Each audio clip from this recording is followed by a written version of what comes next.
नमस्ते। सम्पूर्ण साहित्यिक प्रेमी मनहरूमा हार्दिक साहित्यिक नमन गर्न चाहे म दोलखाको भीमेश्वर नगरपालिका वडा नम्बर 1बाट उमेश थामी तपाईँको माझमा आज डियर कल्याण साहित्य प्रतिष्ठानद्वारा नेपालीहरूको महान चाड बडा दशैंको शुभ अवसरमा आयोजित विश्वव्यापी खुला भिडियो गजल वाचन प्रतियोगितामा तपाईको माझमा स्वतन्त्र गजल लिएर उपस्थित भइसकेको छु। वाचन गर्ने अनुमति चाहन्छु।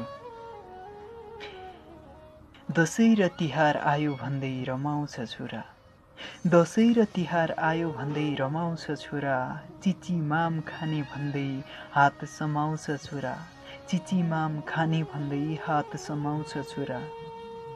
साथी भाइले नयाँ लुगा चट्ट लगाएको देखेर, साथी भाइले नयाँ लुगा चट्ट लगाएको देखेर फाटेको कपडा आमालाई छमाउँछ छोरा, फाटेको कपडा आमालाई छमाउँछ छोरा।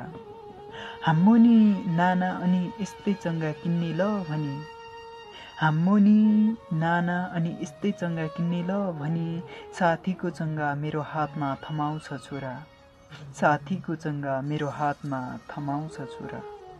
किनिदिन्छु ल भन्दा उफ्रिन्छ बाख्रोको पाठो जस्तो, किनिदिन्छु ल भन्दा उफ्रिन्छ बाख्रोको पाठो जस्तो। नाइ भन्छु आँखाभरि आँसु जमाउँछ छोरा, नाइ भन्छु आँखाभरि आँसु जमाउँछ छोरा।